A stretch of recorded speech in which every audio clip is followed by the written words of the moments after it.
সজীব ভুইয়া তিনি মাঠে এসেছিলেন, বিসিবি সভাপতির সঙ্গে বৈঠক করেছেন, দুর্বার রাজশাহীর ম্যানেজমেন্টের সঙ্গে বৈঠক করেছেন এবং তার পরবর্তীতে প্রেস কনফারেন্সে তিনি বলেছেন যে দুর্বার রাজশাহী যদি পেমেন্টটা ক্লিয়ার না করে, প্লেয়ারদের পেমেন্টটা নিয়ে সমস্যা করে, ঝামেলা করে, তাহলে এরপর আর মুখে বলবেন না, এরপর আইনানুগ ব্যবস্থা নেবেন।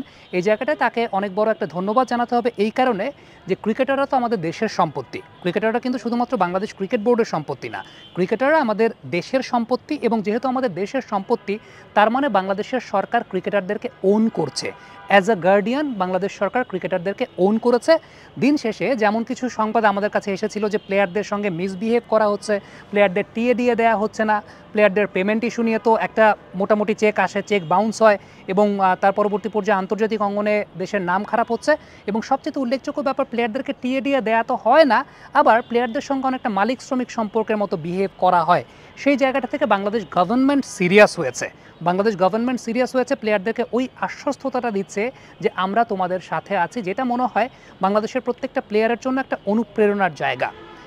এই বিপিএল আমরা যেমনটা দেখেছি যে দুর্বার রাজশাহী একটা নন প্রফেশনাল আচরণের জায়গা ছিল প্লেয়ার্স পেমেন্ট ইস্যুতে এবং এখানে সবার আগে দায়ী করতে হবে বাংলাদেশ ক্রিকেট বোর্ডকে। কেন দায়ী করতে হবে? কারণ ভেরিফিকেশনের জায়গাটা, ওকে, একটা ফ্র্যাঞ্চাইজি যখন এসেছে তখন তাদের ভেরিফিকেশনের জায়গাটা, তাদের প্রপার ভেরিফিকেশনের জায়গাটা যে তারা আসলে কেপেবল কিনা প্লেয়ার্স পেমেন্ট দেওয়ার জন্য, তারা আসলে এরকম প্রফেশনাল জায়গাতে ফ্র্যাঞ্চাইজি টেক ওভার করার জন্য অতটা কেপেবল কিনা, এই জায়গাটা আসলে ঠিকঠাক মতো হয় নাই। এটা অস্বীকার করার কোনো উপায় নেই। আমার কাছে মনে হয় এই জায়গায় স্বচ্ছতা থাকাটা খুব গুরুত্বপূর্ণ, যেটা অস্বীকার করার কোনো উপায় নাই।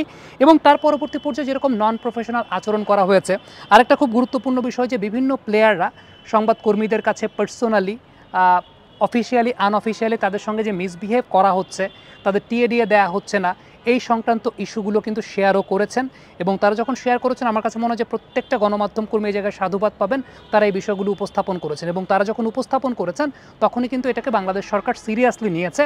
এবং দেখেন দুর্বার রাজশাহী ম্যানেজমেন্টের যে নন প্রফেশনাল অ্যাটিটিউডের জায়গাটা, আমি যদি ছোট্ট করে একটু আমার এক্সপিরিয়েন্সটা শেয়ার করি, এই এক্সপিরিয়েন্সটা আমি বলি না এতদিন, এটা আজকে বিডি ক্রিক টাইম থেকে আমার ইন্টারভিউ যখন নেওয়া হচ্ছিল তখন আমাকে জিজ্ঞেস করেছে, তাই বলেছি। দুর্বার রাজশাহীর ম্যানেজমেন্টের একটা অংশ প্রথম আমাকে অফার দিয়েছিল এই টিমটার পারফরমেন্স অ্যানালিস্ট হিসাবে কাজ করার জন্য এবং তারা যখন আমাকে অফার দিয়েছে, এখন আমাকেও তো আসলে আমার সামনের কর্মপরিকল্পনাটাকে একটা ছকে বাঁধতে হয় যে আচ্ছা তাহলে বিপিএল আমি এই কাজটা করছি, আমি যেহেতু একটা টেলিভিশন চ্যানেলের সঙ্গে যুক্ত, তাদের সঙ্গে আমাকে কথা বলতে হবে, আমাকে ছুটি নিতে হবে, এই সমস্ত কাজ আছে। কিন্তু হঠাৎ করেই তারা একদিন দুই দিন কমিউনিকেট করার পর, কনফার্ম করার পর, এরপর 15-20 দিন তাদের আর কোনো খবরই নেই, তারা কোনো কমিউনিকেটই করেন না। এখন এরপর আমি সবসময় তো আর জিজ্ঞেস করতে পারি না যে ভাই আমাকে কি আপনারা নেবেন নাকি নেবেন না, ওইটা আমার ভেতর ওই জিনিসটা নাই, বা খোঁচানোর জিনিসটা আমার ভেতর নাই। এরপর অন্য আরেকটা ফ্র্যাঞ্চাইজি আমাকে যখন অফার করেছে তখন আমি সেটা জানার জন্য যে ভাই আমাকে তো অন্য একটা ফ্র্যাঞ্চাইজি অফার করেছে, এখন আপনারা কি আসলেই আমাকে নেবেন নাকি নেবেন না, তখন তারা আমাকে যেটা বলেছিলেন যে ভাই, যে প্রতিনিধি আমার সঙ্গে যোগাযোগ করেছিলেন ইমতিয়াজ দীপন, তিনি বলেছিলেন যে আমি তো আপনাকে নিতে চাই কিন্তু আমাদের ম্যানেজমেন্টের বড় যারা আছেন তারা আপনাকে নিতে চায় না। এখন আমি ধরে নিয়েছি যে আমার প্রোফাইল তো আসলে খুব লো, আমি তো অত বড় কেউ না পারফরমেন্স অ্যানালিস্টের জায়গা থেকে, এটা তো অস্বীকার করার কোনো কিছু নয়। আমি এটাকে ওইভাবেই নিয়েছি, পজিটিভলি নিয়েছে যে ঠিক আছে আমার প্রোফাইল মনে হয় লো, এই কারণে তারা আমাকে নিতে চায় নাই।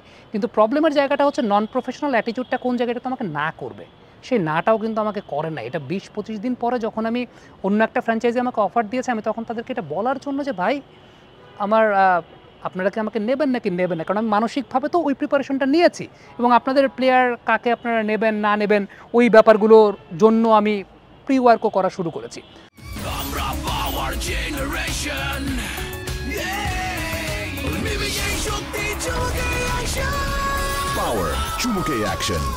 সো তখন যখন বিষয়টা খারাপ লেগেছিল, বাট আমি এটাকে আমার ব্যর্থতা হিসেবে ধরে নিয়েছি যে ওকে ঠিক আছে, আমার প্রোফাইল হয়তো অত হাই না বা আমি অত বড় কেউ না পারফরমেন্স অ্যানালিস্টের জায়গা থেকে। এরপরেই দেখলেন যে দেবরাজ রাউত বাংলাদেশে এসেছেন, আমি আরও 20 জন পারফরমেন্স অ্যানালিস্টকে কোর্স করিয়েছি, সেটা তারপরে ওইখানেও আমার একটা পার্সোনাল ইয়ের জায়গা ছিল যে ঠিক আছে কেউ যদি মনে করে থাকে আমি অতটা যোগ্য না, তাহলে লেটস ডু সামথিং বেটার, শুধুমাত্র নিজে তো শিখবো না, একটা গ্রুপই আমরা তৈরি করি যারা আসলে অদূর ভবিষ্যতে কাজ করবে সেই জায়গাটাতে। সো এটা আমার জন্য একটা শিক্ষার জায়গা ছিল। কিন্তু তাদের নন প্রফেশনাল অ্যাটিটিউডের জায়গাটা, খুব রিসেন্টলি ইমতিয়াজ দীপন সাহেবের সঙ্গে আমার মাঠে দেখা হয়েছে, মাঠে যখন আমরা পিচ দেখতে গেছি তখন তিনি বলেছেন তিনি আমার সঙ্গে হয়তো বা কথাই বলতে পারেন না বা সাহস পান না, বিকজ তার মধ্যে একটা গিলটি ফিলিং আছে। তিনি চেয়েছিলেন কিন্তু তার অন্যান্য কর্মকর্তা যারা আছেন তারা চান নাই। সো ঠিক আছে, হোয়াট এভার ইট ইজ, আল্লাহ যেটা করেন সবসময় ভালোর জন্য করেন। তার চাইতেও আমার কাছে মনে হয় যে গ্ল্যামারাস বা বেটার জায়গাটা বাংলা কমেন্ট্রিতে কিছুটা হলেও আপনাদেরকে আনন্দ দিতে পেরেছে, নিজের স্কিলটা নিয়েও কাজ করার সুযোগ হয়েছে। এটা আরও মানুষ আমার কাছে মনে হয় যে সম্মান দিচ্ছে, আরও আপনাদের কাছাকাছি পৌঁছাতে পেরেছে। আল্লাহ যেটা করেন ভালোর জন্য করে। থ্যাঙ্কস টু ইশতিয়াক সাদিক ভাই, রংপুর রাইডার্সের সিইও, টি স্পোর্টসের সিইও। ইনিশিয়ালি তিনি আমাকে, আমি যেটা বলছিলাম যে একটা ফ্র্যাঞ্চাইজি আমাকে আরেকটা ফ্র্যাঞ্চাইজি অফার দিয়েছে, রংপুর রাইডার্স আমাকে প্রথম বলেছিল, বাট আফটার দ্যাট তারা চিন্তা করেছে যে ওকে, সামির কমেন্ট্রিটা তো আরও বেশি বেটার, যেহেতু কমেন্ট্রিতে সামি পরীক্ষিত, তো এটাই এই বছরটা করুক। আমার কাছে মনে হয় যে আল্লাহ যেটা করেন, আল্লাহ যেটা নির্ধারণ করেন, রিজিকের জায়গাটা আল্লাহ যেখানে রেখেছেন সেটাই সবচাইতে ভালো এবং আল্লাহর সিদ্ধান্তটাই চূড়ান্ত। আমার কাছে মনে হয়েছে যে আল্লাহ যেটা করেছেন ভালোর জন্যই করেছেন। তবে দুর্বার রাজশাহীর এই ম্যানেজমেন্টের এই নন প্রফেশনাল যে জায়গাটা, এই নন প্রফেশনাল জায়গাটাকে আমি আমার লো প্রোফাইলের ফিডব্যাক ধরে নিয়েছিলাম, কিন্তু আফটার দ্যাট তারা যেভাবে প্লেয়ারদেরকে ডিসিভ করেছে, তারা যেভাবে প্লেয়ারদের সাথে অ্যাটিটিউড করেছে, তার মানে তারা আসলেই নন প্রফেশনাল। এ ব্যাপারে কোনো সন্দেহের জায়গা নাই।